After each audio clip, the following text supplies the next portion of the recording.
আমার বিশ্বাস এই পাঁচটা গুণ যার মধ্যে আছে আল্লাহ তাকে বেইজ্জতি করতে পারেন।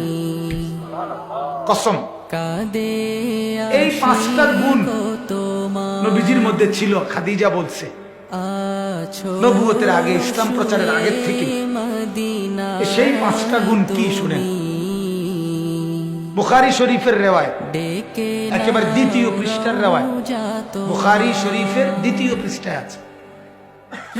হযরত খাদিজা রাদিয়াল্লাহু তাআলা আনহা বলেন, স্বামী, ইন্নাকা লাতাসিলুর রাহমা, আপনার এক নম্বর গুণ হলো আপনি আপনার সমস্ত আত্মীয় স্বজনের সাথে সুসম্পর্ক বজায় রাখেন। দুই, ওয়া তাহমিলুল কাল্লা, আপনার দ্বিতীয় গুণ হলো আপনি দুর্বলের বোঝা নিজের কাঁধে তুলে নেন। যে মানুষটা নিজের বোঝা বইতে পারে না, আপনি নিজে তার বোঝা কাঁধে নিয়ে তার ঘরে পৌঁছায় দেন। তিন নম্বর, ওয়া তাকসিবুল মাদুমা, যার কিছু নাই, অসহায়, অর্থ সম্পদ উপার্জন করতে পারে না, আপনি নিজে গায়ে খাইটা পরিশ্রম করে আপনি তার জন্য উপার্জন করে দেন। চার নম্বর, ওয়া তাকরিদ দাইফা, যখনই কোনো মেহমান আসে আপনি যথোপযুক্ত ভাবে মেহমানদারি করেন।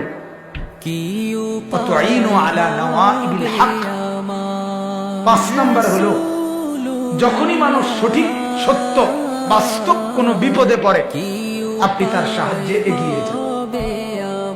খাদিজা বলেন, আল্লাহর কসম নবী, স্বামী, এমন পাঁচটা গুণ মানব সেবার, আত্মীয় স্বজনের সাথে সুসম্পর্ক, দুর্বলের বোঝা কাঁধে নেওয়া, অক্ষম ব্যক্তির জন্য নিজে রোজগার করে দেওয়া, মেহমানদারি করা, মানুষের প্রকৃত বিপদে পাশে দাঁড়ানো, এমন গুণ যার মধ্যে আছে তাকে আল্লাহ বেইজ্জতি করতে পারেন। এখন বলেন তো, এই পাঁচটা গুণ সমাজ কল্যাণ কিনা? কথা বলেন না কেন? সমাজের সেবা কিনা? মানুষের সেবা, সমাজের সেবা।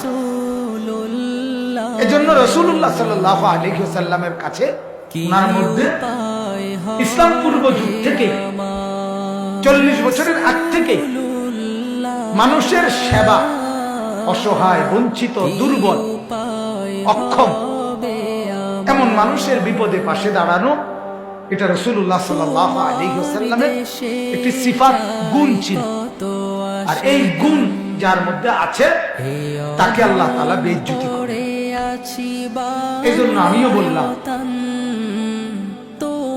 আপনাদের মধ্যে যদি এই গুণ থাকে আল্লাহ তাআলা আপনাদেরকে বেইজ্জতি করেন।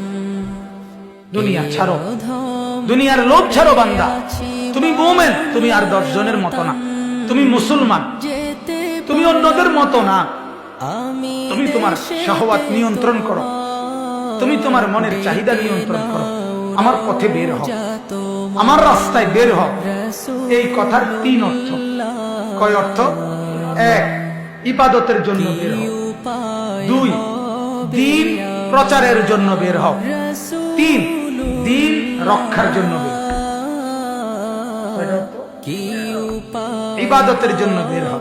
যখনই আজান হবে তখনই ছোট দোকান থোদো, সিএনজি রাখো, অটো, ব্যবসা রাখো, চাকরি রাখো, ছোট মসজিদের দিকে। কিসের দিকে? যখনই নামাজের ওয়াক্ত হয়, ফাজাইলে আমালের মধ্যে আছে, শেখুল হাদিস হযরত মাওলানা জাকারিয়া রাহমাতুল্লাহ আলাইহি উল্লেখ করছেন এই হাদিস। যখনই নামাজের ওয়াক্ত হয় একজন ফেরেশতা দাঁড়ায়। নবীজি বলছেন, একজন ফেরেশতা দাঁড়ায়, ইউবাসু মুনাদিন ইনদা হাদরাতে কুল্লি সালাত, দাঁড়িয়ে বলে, ইয়া বনি আদম কুমু, হে বনি আদম ঈমানদার, কুমু লিসসালাহ, নামাজের জন্য দাঁড়াও, ওঠো। এরপরে ফেরেশতা বলে, ফাতফিউ মা আওকাদতুম আলা আনফুসিকুম, ফেরেশতা বলে, হে আল্লাহর বান্দা, গুনাহ করে যেই জিন্দেগিতে আগুন লাগাইছো, সেজদা করে সে আগুন নিভায় দাও। যে আগুন লাগাইছো গুনাহ কইরা, সেজদা করে সে আগুন নিভায়। সেজদা করলে আল্লাহ তাআলা খুশি হয়ে যাবে, খুশি হয়েছে। সেজদা করলে আল্লাহ তাআলা হাত বুলায় দেবে, ধুয়ে মুছে সাফ করে দেবে। নবীজি বলেন, 5 ওয়াক্ত নামাজ কেউ যদি কোনো কূপে 5 বার গোসল করে, তার গায়ে ময়লা থাকবে? নবী বলেন 5 ওয়াক্ত নামাজ পড়লে গুনাহের ময়লা এভাবে মুছে যায়। শীতকালে শুকনা ডালে নাড়া দিলে যেমন গাছের সব পাতা ঝরে যায়, আল্লাহর নবী বলেন 5 ওয়াক্ত নামাজ পড়লে জিন্দগির সব গুনাহ এভাবে ঝরে যায়। এজন্য ভাইয়া, জীবনটা নষ্ট করো না ভাইয়া, জীবনটা নষ্ট করো না। জীবনের অনেক দাম। এই হায়াত আর আসবে না, এই জীবন আর আসবে না। ভালো করলেও এটা, মন্দ করলেও এটা। আলহামদুলিল্লাহ, জীবনের এই 42 বছর এমনি এমনি পার হয়ে আইছে। কষ্ট হয়েছে একটু, সাথের বন্ধু বান্ধব অনেকেই বহুত রকমের রং তামসায় গেছে, আমরা এর ভিতরে দিয়ে একটু টিকতে হয়েছে, কষ্ট হয়েছে, মাগার খুব অসুবিধা হয় নাই। আল্লাহ তাআলা দুনিয়া ঠকায় নাই, আখিরাত তো ইনশাআল্লাহ ঠকাবে না। 2 নম্বর অর্থ হলো, তাহলে 1 নম্বর হলো আল্লাহ তাআলা বলেন যখনই নামাজের ওয়াক্ত হয় নামাজের জন্য বের হও। বের হবেন তো ইনশাআল্লাহ? নামাজ পড়বেন তো ইনশাআল্লাহ? 5 ওয়াক্ত নামাজ তো ইনশাআল্লাহ? নিয়ত কর, নিয়ত কর, মন থেকে নিয়ত কর। কেন নামাজ পড়বেন না? কেন নামাজ পড়বেন? নবী আপনার জন্য কাঁদে নাই? আল্লাহ তাআলা আপনার উপরে দয়া করছে না? সকালবেলা যে ঘুম থেকে ওঠেন, আল্লাহ তাআলা যদি চোখ না মেলে আপনি মিলতে পারবেন? এই যে চোখ ওঠে যখন মানুষের, তখন তো অনেকক্ষণ চোখ মিলতে পারে না, পানি টানি দিয়ে ধোন লাগে। তো আল্লাহ তাআলা যদি আটকায় রাখে, আচ্ছা বলেন তো আপনি চোখ মেলবেন কেমনে? আরো একটা আশ্চর্য জিনিস শুনেন, আমরা প্রত্যেকে যখন ঘুমাইতে যাই তখন আমরা চোখ তো বন্ধ করি, সাথে সাথে ঘুম তো আসে না, ঠিক না বলেন তো? 20 মিনিট, 25 মিনিট, 10 মিনিট কম বেশি পরে গিয়া কি আসে? আচ্ছা আপনি এবার কল্পনা করেন তো, জোয়ান ভাই, তোমার যেরকম ঘুম আসতে কিছুক্ষণ সময় লাগে, 15-20 মিনিট দেরি লাগছে ঘুম আইতে। এখন তুমি যখন সকালবেলা মনে করো তুমি ঘুম থেকে উঠতে চাইতেছ, চোখ মেলতে চাইতেছ, 15 মিনিট চোখ খুলে না, ওই সময় যেরকম ঘুম আসে না, এখন মনে করেন ঘুম চোখ খুলে না, আরে 15 মিনিট ধরে কি শিক্ষাটা শিক্ষার কথা বলেন না? তার 14 গোষ্ঠী কেমন শিক্ষা দেব? কি ভাই? মালিক বলে, দেখো এত নাফরমানির পরেও আমি সাথে সাথে তোমার 2টা চোখ খুলে দেই।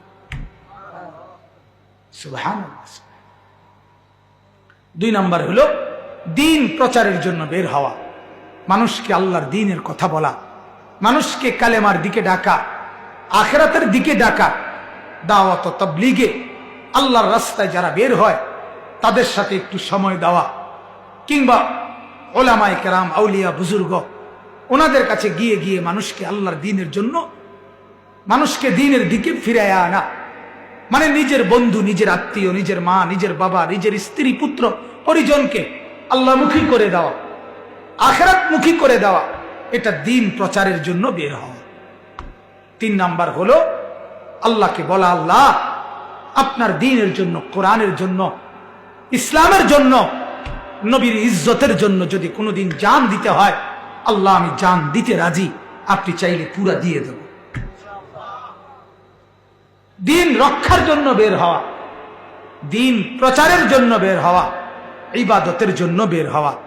আল্লাহ তাআলা আমাদেরকে 3 ক্ষেত্রেই প্রস্তুত থাকার তৌফিক দান করেন। আমরা নামাজের জন্য বের হব, আমরা মানুষকে আল্লাহর কথা বলার জন্য বের হব, আমরা কালেমার ইজ্জত রক্ষার্থে কোরআনের সম্মান রক্ষার্থে জান কোরবানি করার জন্য বের হব ইনশাআল্লাহ। আল্লাহ তাআলা আমাদেরকে তৌফিক দান করেন।